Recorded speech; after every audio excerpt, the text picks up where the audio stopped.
પણ 1G, 2G, 3G, 4G અને 5G વિશે। 1G એટલે કે આપણા વડદાદાઓ ગોળ, રોટલો, કઢી, ધોતી, કેડિયું પેઢી રાત દાડો જોયા વગર મજૂરી કરીને જેમ તેમ ગાડું ગબડાવ્યું। ટૂંકમાં આ પેઢીએ જીવન ચલાવ્યું ને કંઈક ભેગું કર્યું। 2G એટલે આપણા દાદાઓ ઘી દૂધ, શીરો, ધોતીયું પહેર ટોપી, જેટલા મહેનતુ એટલા જ ગણતરીવાળા। શિક્ષણનું મહત્વ આ લોકો બહુ પહેલા સમજી ગયા અને આપણા બાપાઓને ભણાવ્યા। જે પોતે ભણી ના શક્યા એમને બચત કરી શહેરો તરફ તગડ્યા અને એમને નોકરી ધંધામાં વાળ્યા। ટૂંકમાં આ પેઢીએ ભેગું કર્યું। 3G એટલે આપણા બાપાઓ શ્રીખંડ, રસ, રોટલી, પેન્ટ શર્ટ, સફારી, બૂટ મોજા શહેરોમાં બચકું બાંધીને આવ્યા। કરકસર, સંઘર્ષ, આયોજન, સેફ સાહસો કર્યા। ખૂબ રાજકીય, સામાજિક, ધાર્મિક પહોંચ બનાવી, ખૂબ મહેનત કરી અને આજે દુકાનો, કારખાના, ઓફિસો, જમીન જાયદાદ, ગાડી બંગલા ખડા કરી દીધા। તમારા પપ્પાને આજે એમની સંઘર્ષની જૂની કહાની પૂછજો, મજા આવશે। ટૂંકમાં આ પેઢીએ કંઈક વધાર્યું।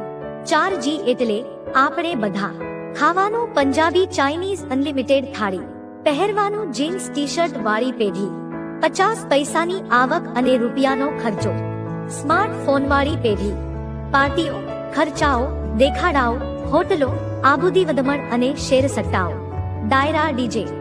સમજી ગયા કે લાંબુ ચલાવવું હજી? ટૂંકમાં આ પેઢીએ બધું ઉડાવ્યું।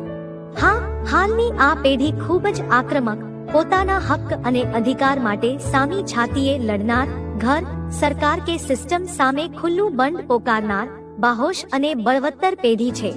બસ જરૂર છે તો એમને સમયસર એક સાચી દિશાની, સાચા માર્ગદર્શનની અને સાચા વિચારની। હવે વાત કરીએ 5G એટલે કે આપણા છોકરા। ખાવાનું તો કે Maggi, masala dosa, Bournvita, burger, pizza, પાઉં, પોપકોર્ન વાળી પેઢી। પહેરવાનું તો કે ફાટેલા જીન્સ અને બરમુડાની પેઢી। લાઈફમાં બધું જ એકદમ સેટ, એકદમ રેડી, કોઈ જ ટેન્શન નહીં, કોઈ મગજમારી નહીં, કોઈ જવાબદારી નહીં, કોઈ ચિંતા કે ઉચાટ નહીં। લાઈફમાં કોઈ મિશન કે મહત્વાકાંક્ષા પણ નહીં। ઘરગાડી, બંગલા બધું જ રેડી ટુ યુઝ। ટૂંકમાં આ પેઢી તમારા જ પૈસે તમને પાર્ટી આપે, ગિફ્ટ આપે અને પાછા શીખવાડે કે પપ્પા આમ સ્ટાઇલમાં રહેવાનું। બોલો, પણ આ જનરેશન ખૂબ જ ફાસ્ટ છે, ખૂબ જ સ્માર્ટ છે, ખૂબ જ ચબરાક છે। જો હજી સાંભળજો, ખૂબ જ અધીરી અને ઉતાવળી પેઢી છે। લાલચ, લાડને જીદમાં ઉછરેલી આ પેઢી છે।